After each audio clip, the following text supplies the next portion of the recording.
Hey, everybody, welcome back to Gardens, the Untold Story. I'm your host, Ken Somerville, my co host, Andy Lopez, the Invisible Gardener. And we're going over Andy's book chapter by chapter. And we're on chapter 11. Don't panic, it's natural. So, Andy, it's your book. Talk to me about why I shouldn't panic that it's natural. It feels so weird. You're on the opposite side. Normally, I'm on this side. It's a little dizzy now. It just feels like, oh, there it is. I'm getting Old dizzy. people need things consistent. So I'm going to go ahead. Before I start on my regularly scheduled program, you guys know me. I'm going to throw in some interesting things about this natural. So when I started remembering what I was doing, when I can remember when I started Invisible Gardener, 1970. To me, see, there wasn't any organic certification programs going on at that time that I can think of. I'm not sure. I was thinking when they first started doing that, it wasn't really that long ago when they started doing it here in the United States, organic certification. So maybe in the 80s, definitely Yeah. in something along those lines. But so when I started doing this, and I didn't get Don't Panic It's Organic until 1970, 71. I started calling it Don't Panic It's Organic. So something was going on in that realm. Something I can think of. The dude had organic in there, so something was going on. But the word natural to me, I felt that it meant the same thing to the system. The stores and the people buying. That the word natural was exactly that, natural. What you find in nature, unchanged, clean, right? That to me, when I went and bought something, it doesn't say natural certification. It was not certified, but natural meant that the farmers grew it right. It was clean. It didn't have chemicals in it, and Yeah. and when you bought something from any part of the world, even then, what happened was is that you would buy companies would, okay, we're going to cost less. We're going to buy something from China or wherever, right? And Yeah. we're going to label it as natural. So then that's how it started, because when you start growing all this stuff, doing all this stuff naturally, you wanted to start bringing it in cheaper and start, expanding it. But you didn't have a way to control those guys who said, yeah, we're doing it sustainably, naturally. You Right. know, I remember the store. I'm not going to give any names because it's still here around, and it's very, very. It was always very confusing to me. Was I would go in there and say, "This is supposed to be a health food store, right?" But the stuff that they were selling says natural, all natural, all natural, all natural. So I would read the labels, and I go, "Okay, so what is natural about some of these chemicals, additives?" So you have the additive, right? It was voluntary, 1972. 1973. Thank you, silly. Yeah, Thank and you. hey, go figure. It was started out in California. Yeah, yes, go figure, right? And so even then, I was aware that there was some kind of. It wasn't totally. If you don't organize it, there's going to be people are going to be breaking the rules, figuring out a way to cash in on that. And Hmm. that's what started happening because we started. I don't remember if there was a worldwide movement or it was just here in Florida. I was in Florida, boys. Maybe it's just in the United States. Uh, or maybe it's just me because I don't remember buying things when I was young from other countries. So I basically would go to a local store or locally in the city to buy whatever it was I needed. See, so I wasn't too aware of Yeah. anything going on out there. But the word natural to me it meant organic. It meant natural. It meant this is good. This is clean. When I buy Yeah. food to eat, you grew it naturally. Great. And to me, when I talk to these farmers, natural means we have this cattle, we do this, we have this farm, we don't spray anything, we don't use any pesticides, we're sustainable, regenerative, all this stuff. Especially if you talk to the person, right? He's there, he shows you his farm, and even that can be very, very misleading because I've known people who are sustainable, Yeah. and I know people who have biodynamic systems. They say that, but when you really talk to them, they say, "Well, yeah, well, if all of this doesn't work, we can do these." the Integral Pest Management System, right? It's called Integral Pest Management, IPM, which a lot of companies do now, right? Integral Pest Management. This is Integral Pest Management. It's clean and safe, the best on the market, right? Well, Yeah. they have steps 1 through 10. 1 through 10. All these different things that you should be doing, which I call them cultural. Yeah, you have to don't overwater. Make sure you do the right kind of plant. You have to. It doesn't say anything about stress, but it talks about the basics. Be careful on how you prune it. You know, what are you doing to take care of your environment, kind of thing. That's the problem. But step 7, 8, and 9, or 8, 9, and 10 says, if you do all these things and you still got a problem, these are the chemicals you can use. Yeah. It blew me away. I said, what the heck are you talking about? These chemicals are toxic. What is this? You know? And so I came up with AIPM, advanced AIPM. If you go 1 through 8 and it doesn't work, you go back to 1. So I was already combative about this, how, you know, because people were taking advantage of it, and they still are to this day. I can go to the store and look at something that says natural on it, and you turn around, you read the ingredients. First of all, it doesn't say anything about what kind of fertilizers. There's no regulations saying what kind of fertilizers they can use. A chemical fertilizer, they can use a chemical pesticide. Technically, that's the way it's supposed to be. Natural means you're not using, it's free. So now they say no GMO used. That's all they will say. Non-GMO. Yeah. When I look at this natural, it says non-GMO. I will say plant-based, right? It would say, you know, we only have good food here. You know, you look at all this stuff, and it says that it's like, well, you know that these guys are not really telling you the truth. They're doing something in the background, but we're claiming it to be this. So that's the problem when you have up to this day now. And I'm going to do a little share because I want to show you. Let's see if I do. Oh, here it is. Present or invite. Yeah, look at that. Share screen. Oh, wow. So cool. I love technology, don't you? There it is. Okay. Now, so see the term. Now, can you see me? Can you tell me I'm reading? I can see it. Okay, no problem. Right. So the term, there it is. Okay. The term natural is often used broadly, but its meaning in food labeling is generally different from its use in agricultural practices. See, because you know, I when you look at somebody selling you a natural product, it's differently regulated than how he grew it. They grew it. Okay, which is like, oh yeah, right. Well, that's why certifications I think came about, because it was getting too out of hand. You want to know if this is an organic product, that it was also grown organically. That'll be the purpose of it, because they try to get away with this product here. Organic is carbon, and therefore it's an organic product. See, right? Okay. Anyway, so the word natural in food labeling, right?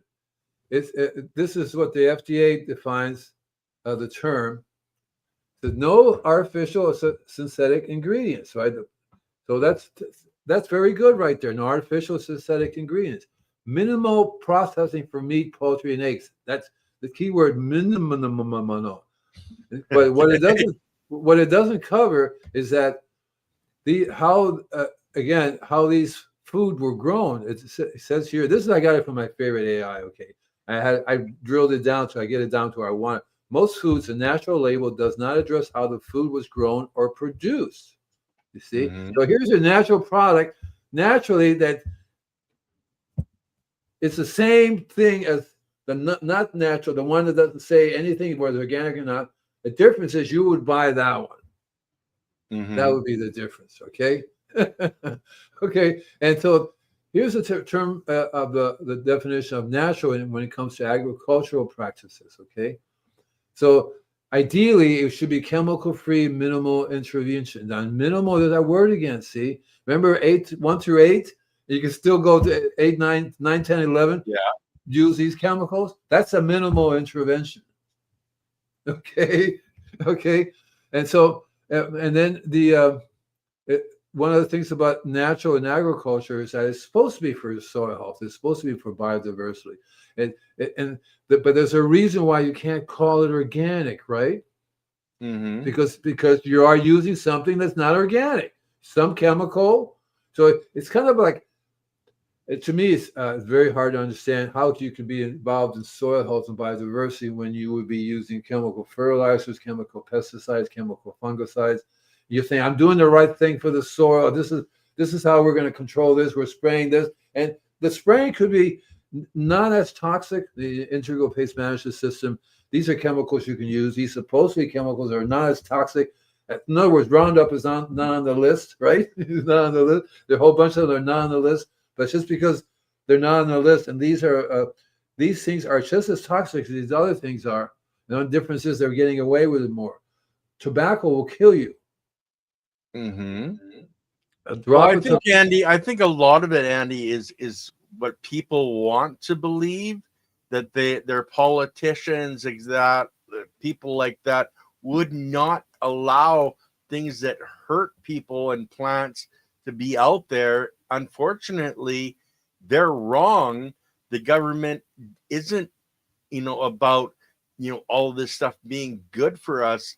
They're about making laws, and it's the people that are, pushing different laws and different ways of phrasing things that are in control, not the people that actually go, well, no, these pesticides shouldn't be used. They just changed the law to make it so that they can use them under a different name. the whole.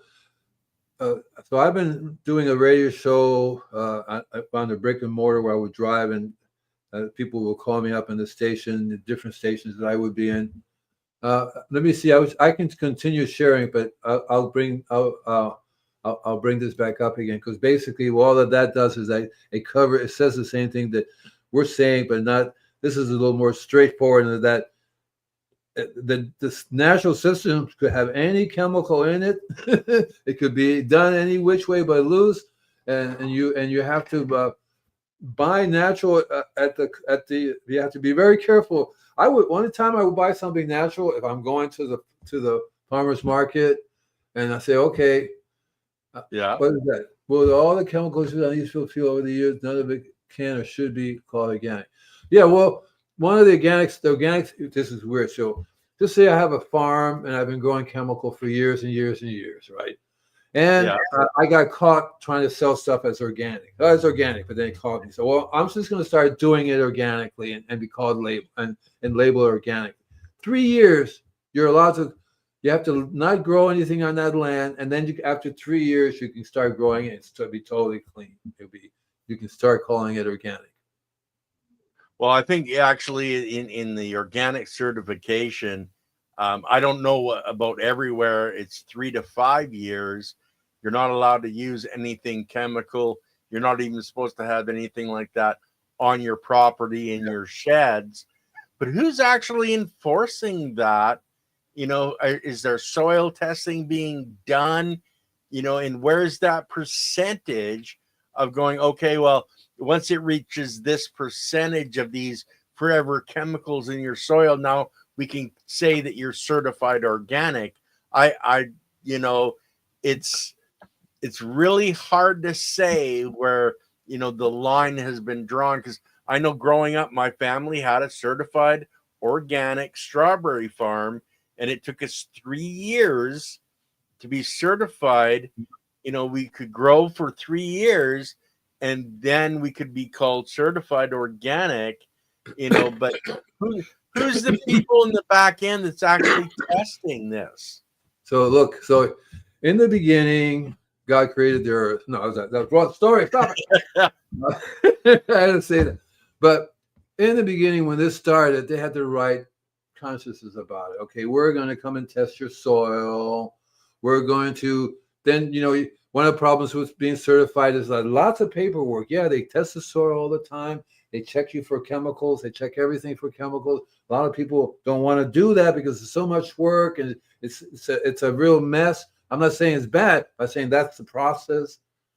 And so a lot of people what they do is they don't do the certification. They say, no, I'm not going to do it because it's too expensive, but we are organic and you can find out for yourself. But those that go through the process, like OMRI, which is supposed to be, everything's supposed to be, you're tested and all this stuff, and that it's totally organic and safe. Well, that's not exactly happening the way it should be, in my opinion. This is my opinion, folks.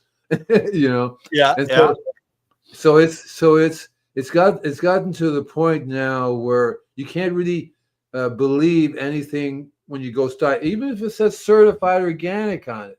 I was reading about lots of companies slap a certified organic label on it, even though it's not.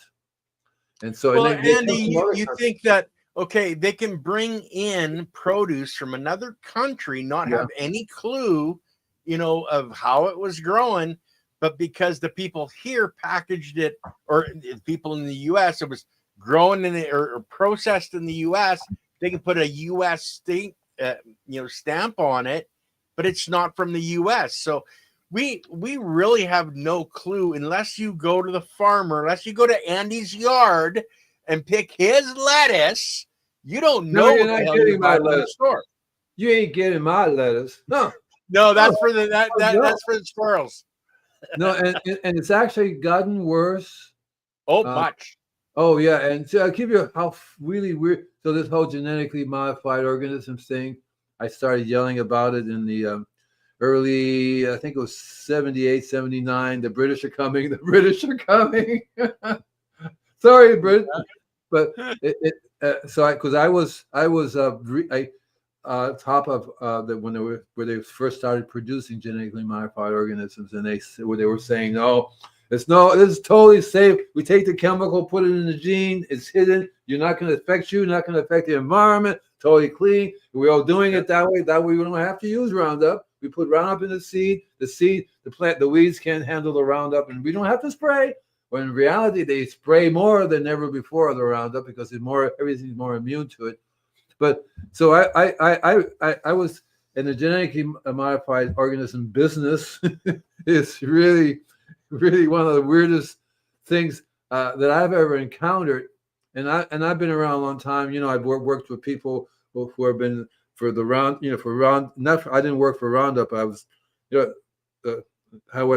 fought Roundup and I fought all kinds of other chemicals, and so I've been around all these different things. And this is the weirdest one because here's a company that is modifying genes, which alone is a warning signal, because I think they put in an easy term. So we're having a climate change, and this whole environment is getting hotter and hotter.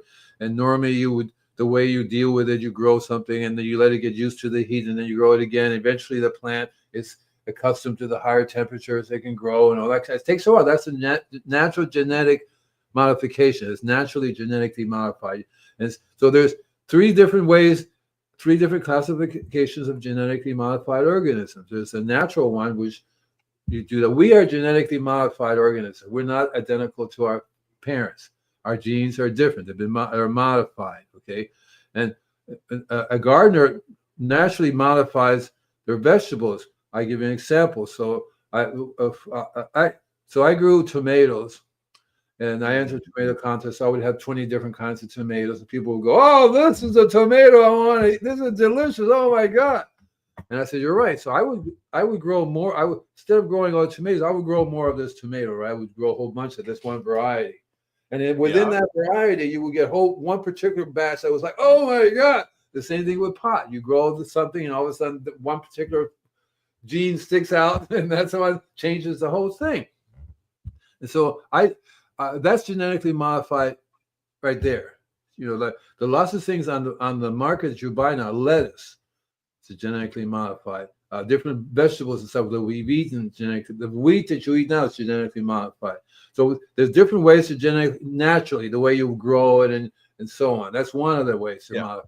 The other one is you're breeding for a modification, right? It's not a chemical modification, which is what we generally call genetically modified foods. So, like I said, it's broken up into three categories. That the first one is where you're breeding.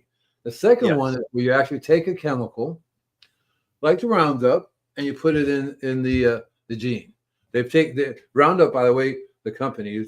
Actually, Monsanto went and sold it to Bayer Aspirin. Bayer Aspirin now owns Roundup, and it's a very nice company. I really like Bayer Aspirin, and we're friends. And you know, it's fine. I'm not saying anything about them. I'm just saying this is what's, and so that is another way. And the company actually is going to other pesticide chemical companies. Says, look, we can take your product and put it in the genes too.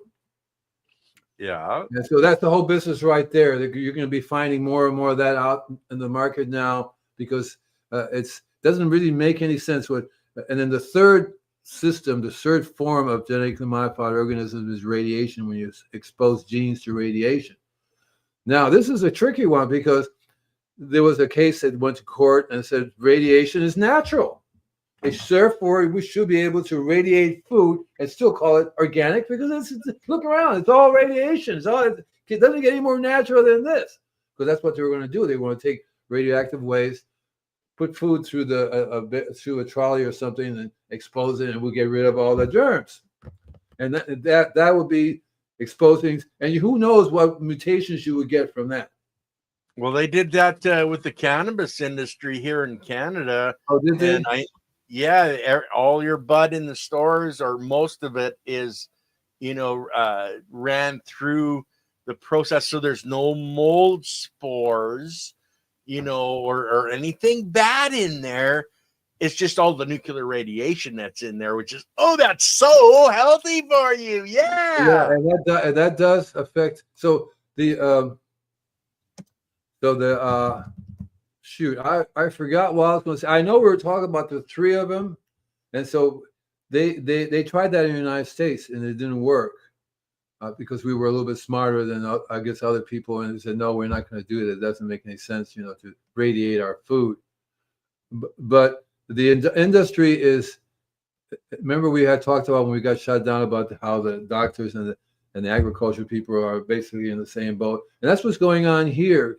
You can see how food and agriculture are intertwined, and the same thing with natural. Unfortunately, or fortunately for us, I guess it's unfortunate, because natural has become. I don't buy things that say natural anymore. I look at it, I go, yeah, it's natural, all right. The only time I buy anything natural is when I grow it. And well, then right? How it's growing. That's where. That's where it's so important, at the farmer's market, to get to know the farmer, because there's lots of those guys in those booths out there that are going to the docks, buying the produce off the dock and bringing it to your farmer's market. They're not growing it at all. I'm glad you said that, because there's a farm here. Mm-hmm. And they do exactly that. They buy it from other farmers and they sell it. Because I asked him, do you grow this stuff here? And he goes, no, we just buy and sell it. But the sign says all natural, organic, grown. Yeah, they grow it. We don't grow it. But the sign says, this is your farm. And your farm, you're growing this food, but you're selling it, because you're not really growing it, but you're selling it. And it's like, well, do you know the farmers? Do you know if it's organic? Do you know anything? Because you're selling it as organic, so you should have some idea that your food is. Have you visited the farm you buy it from? Because that's the first thing I would do. I would go over there and walk around the back of the barn, into other rooms, and say, what is this stuff here you got here? What do you have hiding in this room here? Show me. Because if it's in there, they're going to be using it. Yes. Yeah. And so the word natural has gone through a lot of changes, and I think it's going to become a totally useless gimmick that people are not going to fall for anymore, because they're going to realize that. But I think that the organic certification is undergoing some changes as well, in terms of there are lots of sneakery, all kinds of stuff going on there that you need to be aware of, and it's no way we can deal with it, because again, the forces that be are pretty much all involved with the whole setup. That otherwise it would never happen, right? You know what I mean? So you understand. I don't want to get too far away on that level, because then that's ridiculous. Because in other words, the same people that are governing everything, that have the laws and the rules and stuff, are probably the very same people that are now within the system to change it. Well, and that's what the part of the problem is, and it doesn't matter what country around the world it is, but a lot of people that are making the rules, when they retire, they end up getting positions with these big companies that are doing the bad things, and they're supposed to be the ones that are protecting us. But it really comes down to trying to grow your own produce, grow your own meats, your vegetables. You have to be responsible for yourself, because we can't trust what other people are telling us. Like, organic's been gone for years. It's organic, so we're raising the price, but it's the exact same product, just put a different label on it, because they're using the same chemicals, etc. It's really, it's just another marketing gimmick. So, It is now. It used to be something means something. so it gets out. It gets back down to the direction that we really want to go, because we have gotten so worldwide and buying things from other parts of the world, and we don't have no idea what exactly it is that we're getting, and we have to rely on the system that tells us that. Well, and That it's just does like work. what Ghetto Hippie is saying here. Organic products in the USA can have up to 20% non-organic ingredients in them and still be labeled organic. How did that ever pass, Well, somebody's review? there's a little slight difference in that those are labeled organic. They're not labeled certified organic. So if they're labeled certified organic, they're not allowed to use chemical fertilizers or pesticides at all. No 20% at all. But organic is not regulated. The word they can say Okay, well, organic. You can't stop anybody from putting organic on their label. See? whoa, whoa. Let's take a step back there, because labeling, legal labeling, has Yeah. to go through government. So yes, they can be regulated. I look at our cannabis industry in Canada, where you're not allowed to say, A, B, and C. You can only use X, Y, and Z on the labeling. So if you're looking at a label that is from any of these products, it has to meet federal regulations. So if they're saying something on that label that's wrong, it's yeah. I'm gonna But stop right there, because I'm gonna get kicked off of YouTube. but what I meant is that you're going to find products that are labeled that way, but not labeled in the United States that way. They're shipped in from other countries, and that's the problem when you look at the labels that are done in other countries. They're not checked when they're brought in. Because I've read many cases of food being smuggled in because and then there's no way you can tell until they looked at the label, and it's not a label that's certified by the United States. So in other countries, they can do labeling however they want to. It depends on their laws. Well, and like another thing from Ghetto Hippie, major supermarkets in the U.S. have been in Yeah, lawsuits right. for fraudulent business practices. Exactly right. Right. And this is happening whether it's in Over our and over again. produce or our electronics. It's the same Over in and over everything. again. Over Yeah. and over again. Yeah, this is one particular major one. It seems to be getting in trouble on a regular basis because that label is not organic at all, and there is the label, and when you say the name of the company, you go, "Wow, that's from that company." Oh my God, right? So Yeah. you can't trust the company anymore, even though you know the name. They've been around for a long time, and you've been trusting them that they get the best around. It's not the case. Well, and then you have to consider buyouts. Like, okay, look at Monsanto and Bayer. Monsanto got out all of this bullshit by selling to Bayer, but they're not changing anything. It's, oh, yeah.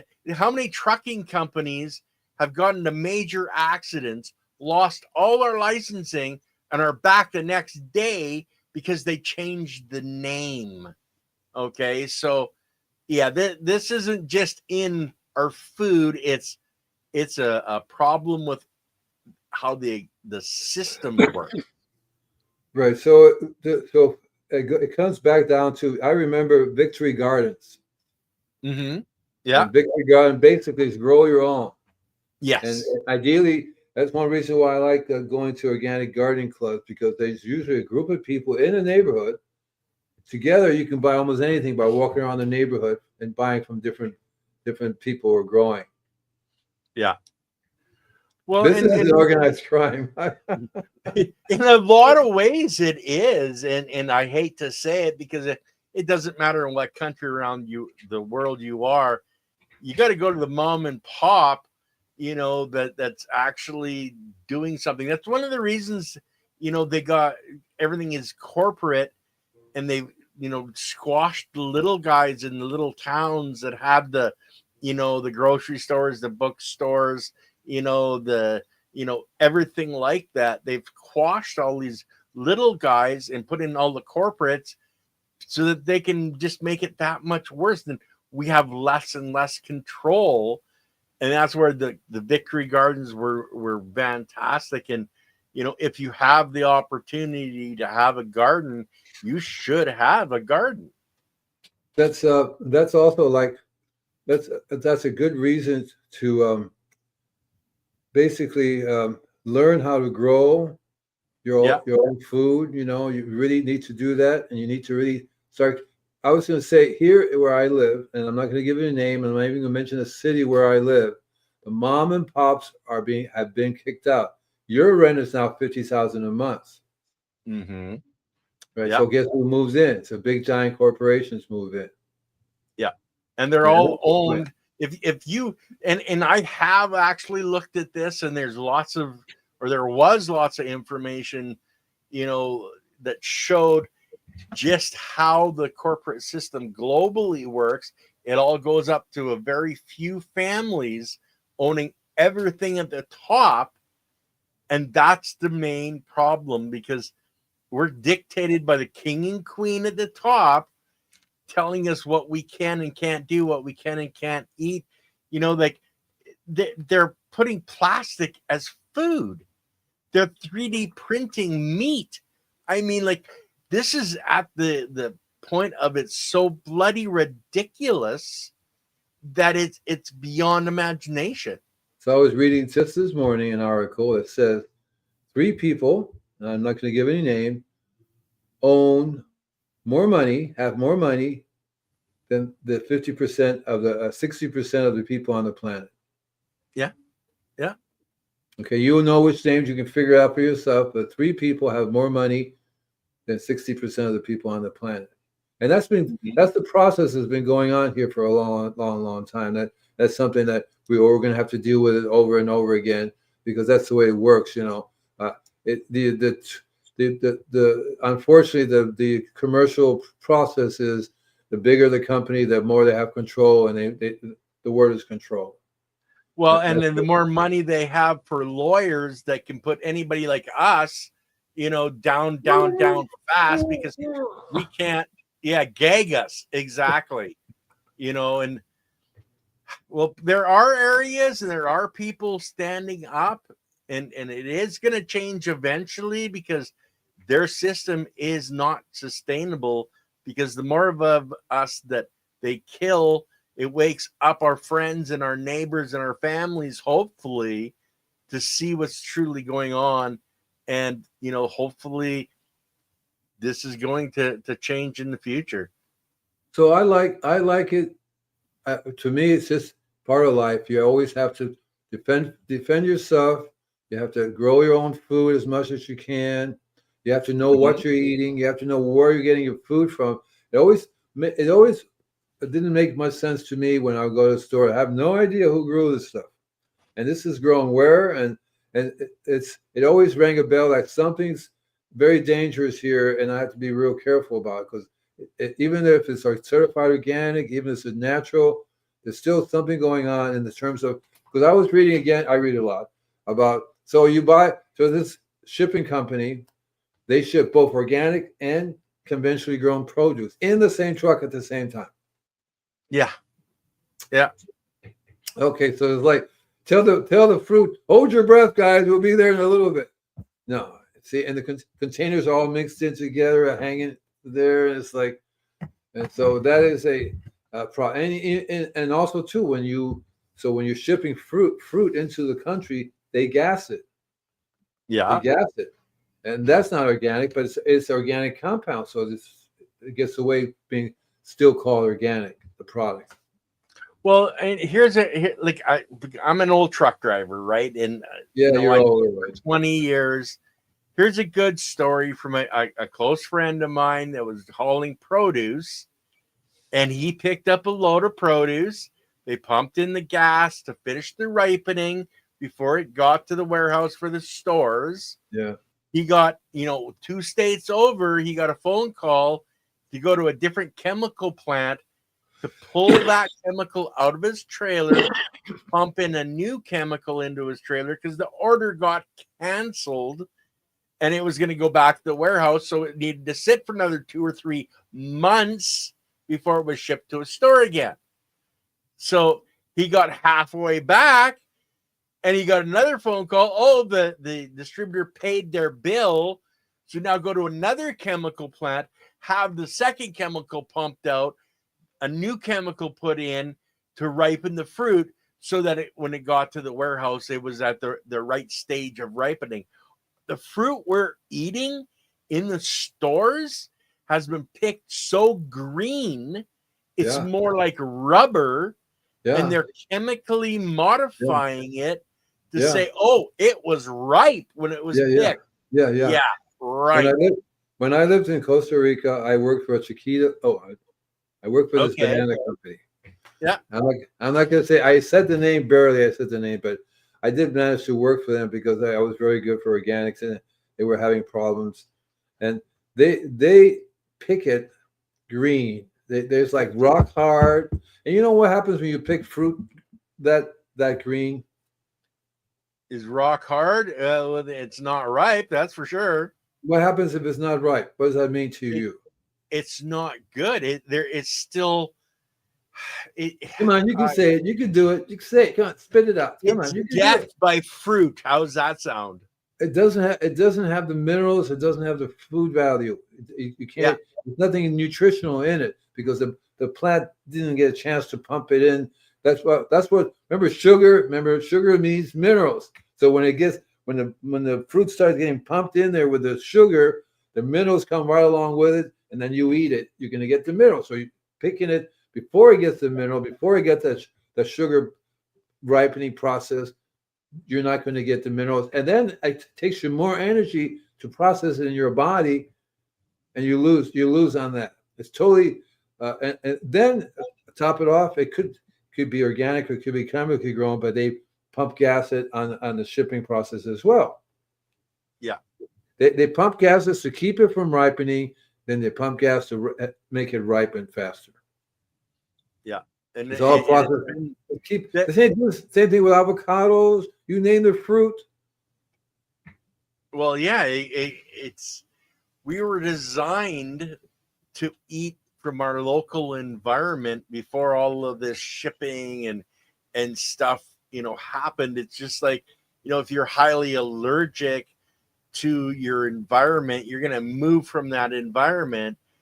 Yet, we can bring all this stuff from other countries, eat it here. It doesn't have the same biology that's, around us. It doesn't have the same chemical makeups of the produce around us. It's harder for us to digest because we didn't grow up in that environment. We don't have the biology, from that environment in our guts to break those molecules down. So yeah, and it's not just eating it green, Andy. It's we don't have the biology that makes up that Chiquita banana, from Venezuela, because we don't live in Venezuela. So the other on that point too. So a lot of people they have all these fruit. I have a customer has over maybe 100, 200 different fruit trees in the yard, and these fruit are from all over the world. So that, in other words, these particular fruit were not used to being growing in this environment. They grew better, whatever environment.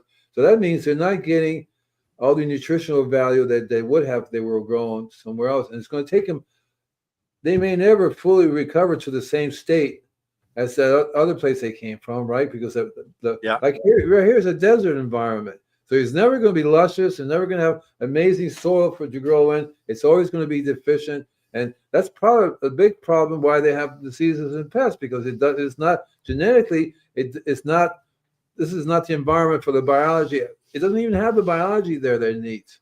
As No. you said, see?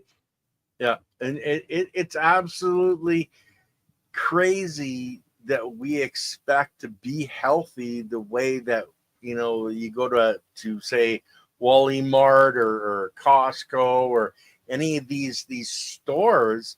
They're bringing in, from all over the world at the cheapest that they can get it for their profit margins.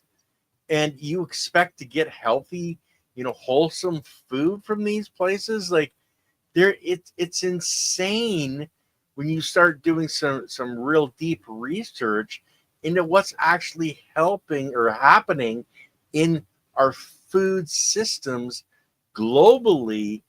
That's where, if it's growing locally, if it's your next door neighbor, then it's your environment. And yeah, that should be good for you as long as they're not spraying chemicals. So what's going on is that here in the United States, the government says you can grow 1 billion acres of corn, and we'll pay you to do 1 billion acres of corn. So why should they grow all kinds of fruit and vegetables when they can just do 1 billion acres of corn or whatever else? That's what's basically happened here. In California, it's supposed to be the breadbasket of the world, but they're growing billions of acres of stuff that they're shipping out to other places, not even things that we can eat here. In other words, you can grow a lot more vegetables, more fruit that grow here, and that are good for this climate. Because that's one of the things I'm looking into more, is getting things that are really good vegetables because they've been grown here for a long time. Yeah. Already, and so that's what's going on. We have to buy stuff from other countries because we're growing something that we're shipping over to other countries and not even eating it here. Well, and that happens a lot here in Canada with our oats and, barley, wheat. I can't buy the top quality wheat in my own country or the top quality flour in my own country because it's sold overseas, or it's sold to the US, or it's sold to South America. We can't even get the best quality in our own country. And you're seeing it in California, the same thing is happening. So where's all this really good, healthy food going?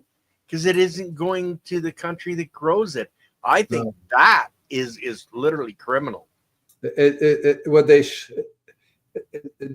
What should happen, I'm just going to throw it out. Ideally, yeah, I don't have any problem you shipping it over the world. You also should sell it to your local people who want it. If I want to buy your food, I should be able to go right to the manufacturing plant or wherever it is. I'll take 10 pounds of that, 10 pounds of that, because you grew it here. But they don't sell it to you. But I think the reason is we can sell it for more money over there than to sell it to you. Personally, I would pay the same amount if I don't care, just give me the food, right? Well, I worked for a bakery for a couple of 3 years, and the flour that they use is at a level of quality that us as a normal person cannot ever buy. It's sold specifically to these bakeries, like these mega corporation bakeries, because it's of so much of better quality. We can't even buy it, Andy. And I don't know if there's government regulations or it's just how the grain has been set up, but we can't even get those top qualities in our own area. They just won't. It's not available. You can get it, but you have to go online and order it from a company that's selling it somewhere else, and then they'll ship it. From some other country, from some other planet, I think is what we're looking at now. No, so like there's a couple of stores here in town And I said, we get our bread from Italy. We ship it over from Italy, and we cook and our wheat and all that stuff. We cook it because we buy it directly from Italy. That's why it costs a little bit more. There are a couple places in town that do that because there's a big difference in the wheat. I can eat that kind of wheat all day. It doesn't get sick, but I eat the wheat they're growing. These people use here. It isn't wheat. It's the movie called "What's Up with Wheat." Watch it, and it'll tell you this is not wheat as that we know it. It's used for paint, fertilizer, pesticide, all kinds of stuff, and it's wheat, and so it's the same thing with almost a variety of other foods that we're buying are being so genetically modified that they're not really very beneficial for us. They're great for growing 1,000 billion acres of something, they look the same, but they're not the same crop that we should get maybe 100 years ago.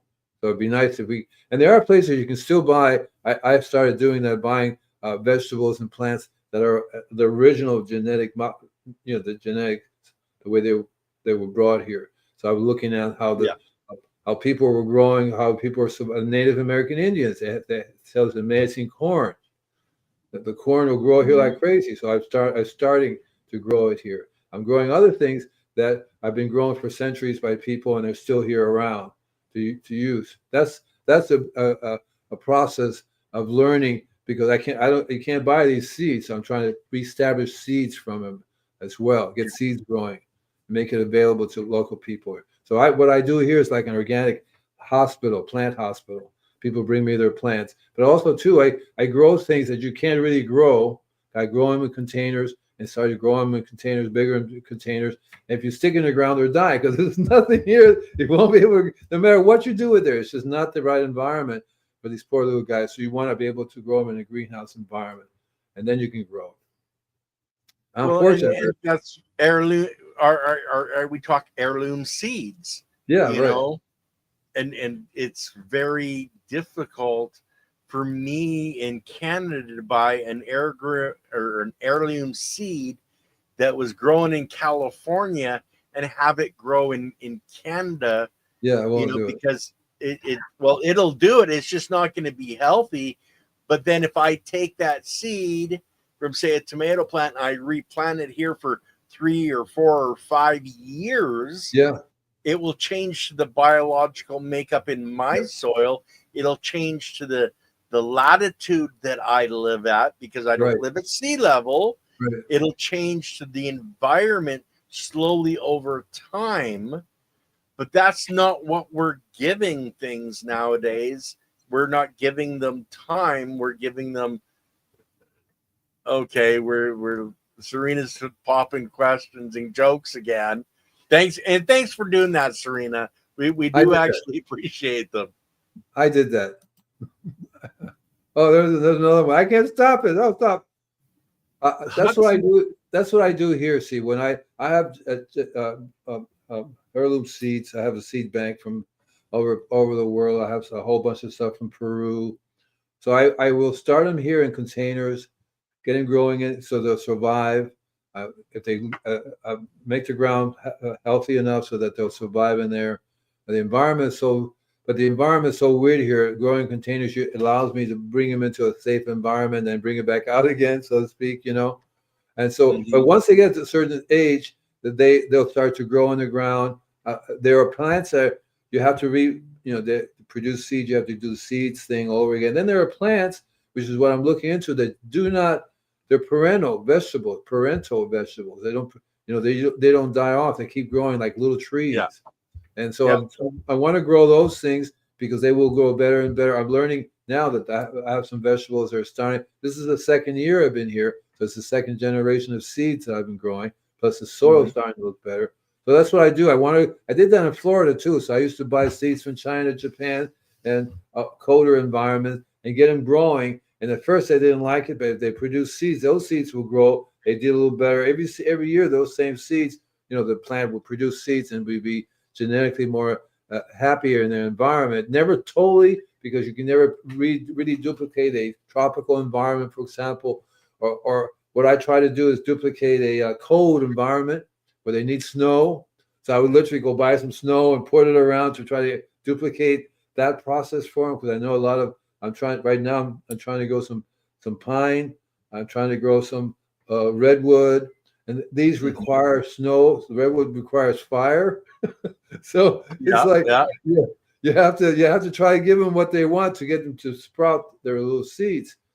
So that's what I'm trying to do here is get seeds growing to be harmonized with my environment.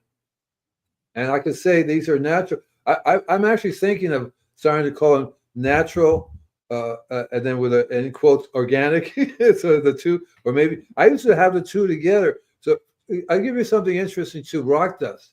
Rock dust cannot be classified as organic or natural Yeah. because rock dust is a rock. It's a mineral. Mm-hmm. And that's where we talk about the C90 sea salt giving you minerals.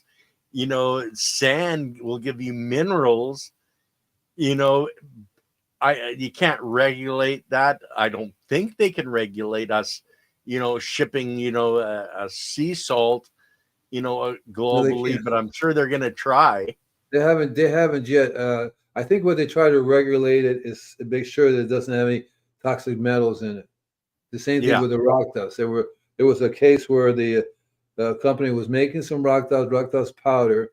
It was a mining company that had all this powder, the dust left over, yeah. and they normally do a lab test, and they would not show you the lab test because of heavy metal and cadmium and mercury and lead in that dust.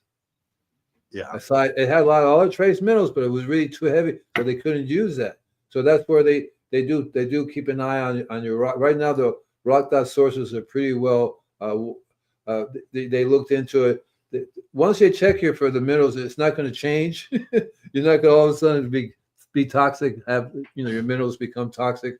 So that they only need to test you once when you first find something you want to sell it. You have to test it. It's fine. You don't have to ever test it again. Or so And we can that repair it that should be wrong. Actually, they should be, a all the yearly time, test. yearly, Constantly testing them. right? But Because Serena has a question, Andy. What are the soil requirements for carrots, and when is the best time of year to start the seeds? the best time of year depends where you live. Now, I grow carrots here in Southern California. The only time I don't grow carrots is right dab in the middle of the summertime when it's extremely hot. So I don't the carrots don't do very well. The carrots will do good. They're growing. I have carrots now. I grow carrots here in Southern California: September, October, November, December, January, February, March, April. Probably February, March because it's getting hotter sooner. Maybe March. So those are the season I would grow here. But when I lived in Boulder, Colorado, it was too cold. You can only grow it during the fall or the early spring because they do not like high heat. See, but they Okay, don't mind so it. I think the answer is when the temperatures are not extreme in either direction, you can grow carrots. Right, and because it's a below ground crop, it can handle uh, a colder environment because the snow doesn't really. If it's occasionally snowing or freeze, it doesn't bother it. So you as opposed to above ground crops, and also too, there are varieties you can grow year round, and that's what you. One of the things that I'm looking into is lots of different varieties you get. So there are literally maybe 1,000 varieties of carrots, little round carrots, little Yeah. tiny, teeny, weeny little baby carrots. I grow these miniature carrots. They're like that big. They're that Hmm. big, and if you're growing that, you grow them in a flat tray because you don't need the soil. You just make it there in a little tray. They come up little carrots like that, tiny things. So there's tons of different varieties of carrots. Uh, I would I would first start off. I'm assuming you don't have the carrot seeds yet, but I would buy carrot seeds that are locally grown to start with. If you can find somebody who's been growing carrots or a company that sells it in your neighborhood, specifically in your area, you'll get better results. But you can also go online and buy carrots from anywhere around the world and start playing with. Because you'd be surprised. Here's an idea too that so I assume you have. I don't know where you live in the country, but in the world, do you know where this person lives? I believe she's living in the northeast U.S. Northeast. That means it snows there, right? Oh yeah, there. She's saying supposed to get 1 to 3 inches of snow and ice tomorrow, and then it warms up to the 50s again. Minnesota, she says. Right. So it when I was in Boulder, I actually grew carrots during the winter time indoors and my around. I put a big greenhouse around the pool with and I used the heat of the pool water to keep it warm at night. So carrots, and if you have a greenhouse, you can grow year round. You just have to heat up the house. You have to heat it Yeah, up so it doesn't get so cold. So it just depends to what degree you want to grow your carrots. So yeah. otherwise, in your place, you're gonna have to wait for it to defrost as much as possible. You can grow it early spring into maybe uh, you know uh, early summer because when it gets too hot, then you probably will be too hot there. But also too, you can a good growing season will probably be September, October, November, December. Also in the fall. The fall is the ideal time. You have more time than you do in the wintertime because wintertime you only got January, February, March. I don't know. Maybe April is still cold, right? She's living in Oklahoma, where she gets snow. Like, so it's more if you're growing indoors, you can grow year round. If you're Yep. growing in that greenhouse, you want a very lofty, loomy soil. You want Yeah. it not to be heavy Very in light. clay. Yeah, very light, so that the carrot can go down through easily, or they don't. You'll get a lot of deformed carrots if your soil is too heavy. But if you're growing lettuce at these times of the year, grow carrots at those times of the year I'll tell because you what. I'll the tell you what you brassica can do. likes the cool as well. I'll give an example of what you really should do. So you want to attach a greenhouse to your house, the door you walk into from your living room, kitchen, or whatever. So your house will warm up the greenhouse.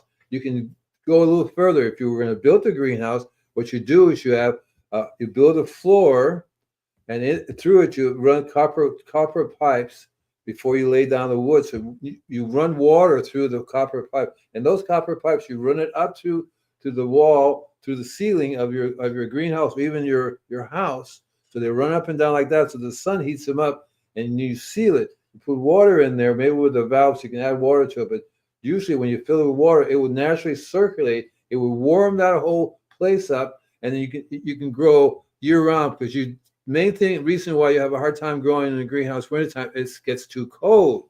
So if you Yeah, get it would freeze your water pipes. Like, Andy, it's a hell of a good suggestion. And if you guys are gonna look at geothermal and things like that, that's great in California where Andy lives. not in You Canada or know, Minnesota, in Canada, you'd actually have to use something different than water, yeah, okay? Because it would yeah, freeze, it would break, you would have yeah. issues.